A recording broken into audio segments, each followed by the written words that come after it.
था जहाँ के नियम कायदे कानून कुछ अलग होते थे। इस जेल के कैदी डेली अपने घर से बस्ता टांग के यहाँ पे आते हैं दिहाड़ी करने। कई माँ बाप उनके बच्चों को खुद इस जेल में फेंक के जाते हैं ताकि उनका बच्चा जिंदगी में एक सक्सेसफुल दिहाड़ बन सके। दरिंदे रोक दे बच्चा। मैं अपनी दिहाड़ी करने वैन से जाता था। हमारी वैन वाले ड्राइवर का नाम था भैया जी और उसकी वैन का नाम था मैजिक, जिसका हर दूसरे दिन टायर पंचर हो जाता था।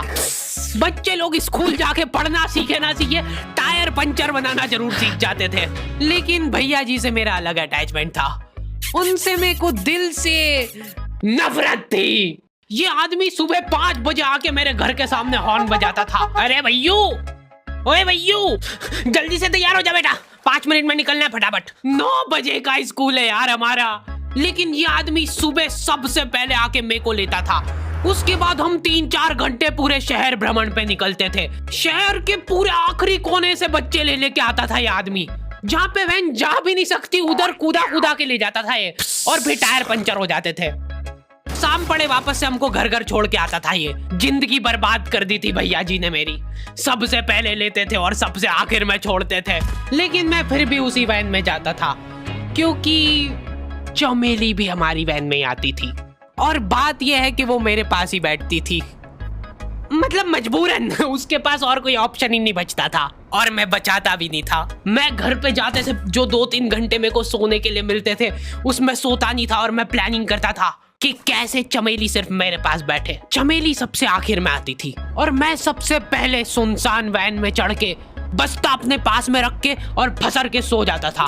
बाकी सारे बच्चे अपना बस्ता गोदी में रखते थे क्योंकि तुम्हारे बाप की वैन नहीं है, मतलब मेरे भी नहीं थी, पर मेरे ऊपर भैया जी को तरस आ जाता था कि बेचारा 5 बजे से आया है, तो वो सोने देते थे। अरे कैसे चला रहा है ये गाड़ी? रुक जा, गाड़ी चलाना नहीं आती क्या? देखो, आदमी इतना तभी चिढ़ता है जब उसकी जिंदगी में कोई लड़की ना हो। नहीं है ना? नहीं, मैं समझ सकता हूँ लड़की ना होने का दुख दर्द। मैं भी किसी जमाने में लड़कियों की तलाश में गली मोहल्ले भटकता था। फिर एक दिन मेरे पास से वो निकली। जैसे ही मैंने हैपन खोल के देखा उसकी आईडी मेरे फोन पे चमक रही थी। हैपन ये एक रियल लाइफ डेटिंग ऐप है। यहाँ पे तुमको वो लोग मिलेंगे जो तुम्हारे आस पड़ोस से निकले हो कभी ना कभी। 100 किलोमीटर दूर रहने वाले लोगों से बात करके फायदा ही क्या जब तुम मिल ही ना पाओ। और अगर तुम्हारी घिनौनी शक्ल देख के यहाँ पे तुमसे कोई प्यार मोहब्बत नहीं भी करता है तो तुम फ्रेंडशिप तो कर ही सकते हो फिर भी। So go and check it out happen. Link is in the description. लेकिन मैं सोता नहीं था। मैं आंख बंद करके चमेली के घर का इंतजार करता था। तो क्योंकि चमेली आखिरी में आती थी तो वैन पूरी पैक पुक हो रखी होती थी, बच्चे बाहर उबल रहे होते थे और मैं अपना बस्ता पास में रख के एक्टिंग देखो एक्टिंग। और जैसे ही वो आती थी, हड़बड़ाना नहीं, ऐसे टाइम पे हड़बड़ाते नहीं है कि फटाफट बैग उठाया और आओ इधर बैठो जल्दी। मत करना ये हरकत, भाग जाएगी वो। ठरक नहीं झलकना चाहिए जरा सिक भी, एकदम सटल रखना है। क्या हुआ? और कहीं जगह नहीं है क्या? तेरे मुंह में मूत दूंगा मैं। अच्छा ठीक है, इधर ही बैठ जाओ। देख रहे हो एक्टिंग देखो तुम लौंडे की। ना जाने कौन सी नशीली खट्टी मीठी खुशबू लगा के आती थी चमेली। आज तक उसकी खुशबू है मेरी नाक में। मैं वो खुशबू का पूरा मजा ले ही रहा होता हूँ, इतने में एकदम भभका बास आती है निकाह से। जैसे ही मैं बाहर झांकता हूँ, मरा हुआ कुत्ता पड़ा है वहाँ पे। एक काली कार सूख करके निकली और मेरे बच्चे को मार दिया। कैसे करके निकली? शूक। ऐसे नहीं निकली थी, मैं यहीं पे खड़ा था, वो कार आई थी और जैसे ही वो बच्चा नीचे आया तब वो खड़ा, वो बच्चा चिल्लाया और फिर कार शूक करके भाग गई। उधर कुछ बच्चे ऑटो रिक्शा से भी आते थे स्कूल। ऐसा लगता था कि पूरे स्कूल के बच्चे इस एक ऑटो रिक्शा में ठूस ठूस के ले जाता है वो। ये ऑटो वाले और भैया जी दोस्त थे और अब ये बीच सड़क पे रेसिंग लगवा रहे हैं। इनकी गाड़ियां उबला रही है बच्चों से, पर फिर भी नहीं मान रहे ये लोग। नहीं जीतूंगा। स्कूल जाके वो पीछे मुलट के देख रहा है तो एक बच्चा नहीं बचा उसके ऑटो रिक्शा में। हमारे भैया जी बेचारे पीछे से उनके गिरे हुए बच्चों को उठा उठा के ला रहे थे। ये सब हरकतें करके हम लोग जैसे तैसे कैद खाना पहुंच जाते हैं। सुबह 5 बजे से निकलने के बावजूद हम लोग लेट पहुंच रहे हैं। वहाँ पे पहुंच के हमने देखा कि 4 लौंडे मरे हुए पड़े हैं। जिनको डॉन ने मारा है। डॉन हमारे स्कूल की इंचार्ज थी। डॉन का कद छोटा था और पेट मोटा था, और आश्चर्य की बात यह है कि समय के साथ उसकी हाइट कम हो रही थी। मतलब बड़े नहीं बड़े वो चलता है एक बार को, पर इसकी कम हो रही थी। डॉन बहुत स्ट्रगल करके कार से स्कूल आती थी खड़े होके, क्योंकि बैठ जाए तो उसको सामने की सड़क नहीं दिखती थी। वो अलग बात है, खड़े होके भी पूरा नहीं दिखता था। हर रोज 2-4 कुत्ते कुचलते हुए आती थी वो। फिर मेरे को समझ आया कि रास्ते में जो कुत्ते दिखे थे वो डॉन इस कैद खाने में छत पे बैठी रहती थी स्नाइपर लेके। कोई भी कैदी कुछ गलत गतिविधि करता हुआ दिखता था तो वहीं पे, मैडम इनकी लाश का क्या करना है? अरे ये तो आपको पता ही है। कहाँ रह गए थे यार झमू दीदी? फटाफट ये खून वून साफ करो। झमू दीदी बुलेट से स्कूल आते थे और ये अफवाह फैली हुई थी पूरे स्कूल में कि उनके घर पे मर्सिडीज भी है। लेकिन झमू दीदी हम्बल रहना पसंद करते हैं। ऐसा कहा जाता था कि ये स्कूल ऑन पेपर झमू दीदी के नाम पे ही है, पर वो हम्बल रहने के लिए यहाँ पे झाड़ू पोछा लगाती है। वैसे मैडम इन्होंने करा क्या था? गैर कानूनी पेन फाइट का सट्टा खेलते थे ये लोग क्लास में। उससे मेरे को प्रॉब्लम नहीं है, मेरे को क्यों नहीं? हाँ, हमारी क्लास में पेन फाइट का सट्टा चलता था। हमारे इधर जो लौंडा पेन फाइट में जीतता था, सामने वाले का पेन उसका हो जाता था। कुछ बच्चे अपना सब कुछ दांव पे लगा देते थे और कर्जे में डूब जाते थे। फिर भी वो लोग हार नहीं मानते थे और अपने दोस्त से पेन उधार लेके खेलते थे और वापस हार जाते थे। तो अब क्लास में कुछ बच्चों के पास पोटला भर के पेन पड़ा है और कुछ बच्चों के पास पेन ही नहीं है।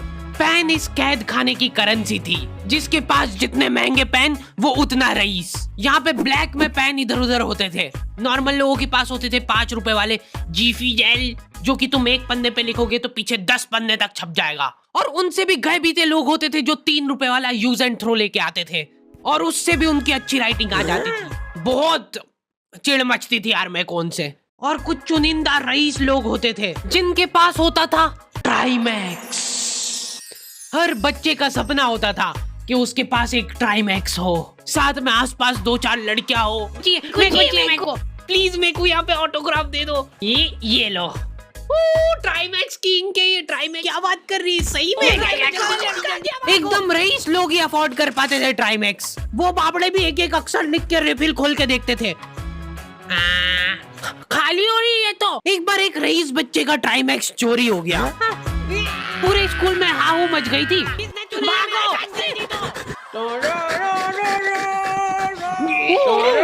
देखो, उस दिन हमको पता चला कि वो आदमी दौड़ भी सकता है।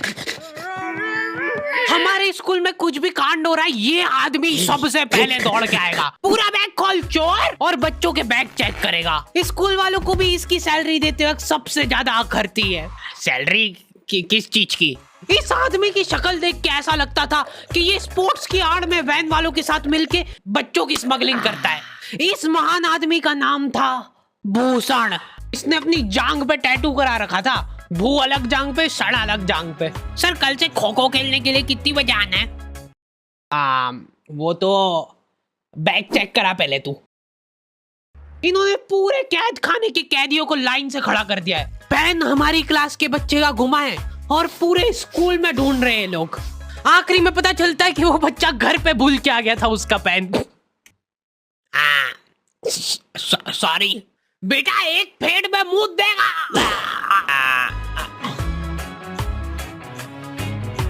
ऐसे तो नमूने बच्चे थे हमारे स्कूल में, और टीचर लोग उनसे भी गए बीते थे। हमारे स्कूल में टीचरों को उनके नाम से कोई जानता ही नहीं है। बच्चों ने उनकी हरकतों के अनुसार टीचरों के नाम रखे हुए। हमारे इंग्लिश वाले टीचर का नाम था छोटा भीम। इससे चिड़चिड़ा आदमी मैंने आज तक नहीं देखा। छोटा भीम की हॉबी थी लड़कों को कूटना। उस बेचारे की हाइट छोटी थी तो बच्चे के मुंह तक उसका हाथ ही नहीं पहुंचता था।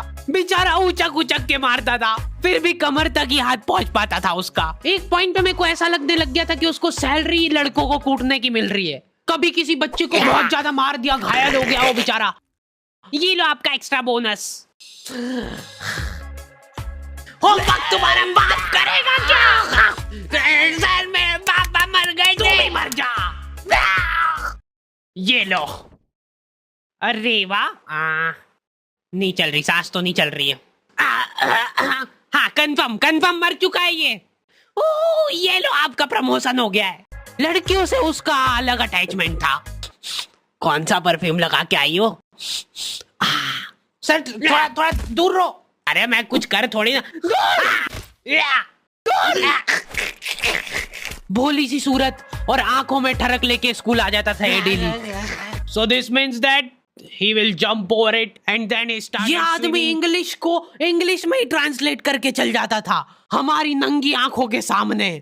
इधर वॉशरूम में मौत का नंगा नाच मचा रखा था लॉन्डो ने। 4 लॉन्डे दिन भर वॉशरूम में जाके खड़े हैं, कुछ भी नहीं कर रहे वो लोग वहां जाके। उनको बस मन की शांति मिलती है वहां जाके। अगले दिन उन चारों ने प्लानिंग करी कुछ तो प्रोडक्टिव करते यार वहां जाके। अगले दिन वो सब पानी की बोतल लेके गए। अब वो पानी पी के हाथों हाथ मूत रहे हैं। और ये टीचर लोगों को प्रॉब्लम क्या है, बच्चे अगर वॉशरूम जा रहे हैं तो एक गया है तो अभी दूसरा नहीं जा सकता है। क्यों? तुम्हारे घर की लेटरिन थोड़ी ना है वो कि एक टाइम पे एक जना यूज कर सकता है। मान लो वो 2 जने अगर वॉशरूम में मिल गए तो वो क्या कर लेंगे ज्यादा से ज्यादा? भाई यहाँ का बल्ब निकाल लेते हैं ना। हाँ निकाल लो, फीस भरी है अपन ने। लॉन्डो को ऐसा लग रहा है कि इन्होंने फीस भर के पूरा स्कूल खरीद लिया है। 10 लॉन्डे कॉरिडोर में छाती चौड़ी करके चल रहे हैं प्रिंसिपल के सामने। प्रिंसिपल को इग्नोर कर रहे हैं ये लोग। इनको ऐसा लग रहा है कि इन्होंने फीस भर दी है तो प्रिंसिपल इनके पैर पड़ेगी। उनमें से आधों ने फीस भरी भी नहीं है। हमारा स्कूल बिल्कुल सेफ नहीं था। हमारे वॉशरूम में चोरियां हो जाती थी यार। बल्ब चोरी करने के बाद सब लोग अंधेरे में मूत रहे एक दूसरे के जूते पे। उधर कर। उसके बाद पूरे वॉशरूम में कुछ दिख नहीं रहा है चोरी करने का। तो ये लोग हाँ नल उखाड़ के ले गए। नल कौन ले जाता है? कभी वो मछली वाले साबुन चोरी हो जाते थे, कभी ये फिनाइल की सफेद गोली को माउथ फ्रेशनर समझ के खा जाते थे। भाई इसको चबा मत, इसको चूस, ज्यादा देर तक चलेगी ऐसे। ठंडक हो रही भाई, ठंडक।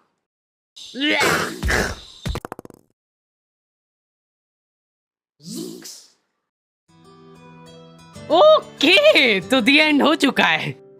होपफुली तुम लोगों को ये वीडियो पसंद आई होगी। अब कोई भी रोएगा नहीं। किधर गया? वो मर चुका है। लो भाई तुमको जो चाहिए था ले आया हूँ मैं। अपने दोस्तों को ब्लैकमेल करो उनकी गंदी फोटोज दिखा के कि उनको ये वीडियो मजबूरन देखना पड़े। बाकी अगर तुमको इसका सेकंड पार्ट चाहिए तो 2.5 लाख लाइक्स कर दो फटाफट। और हैपन चेकआउट करना बिल्कुल मत भूलना, लिंक मैंने डिस्क्रिप्शन में डाल दी है। मिलते हैं नेक्स्ट वीडियो में।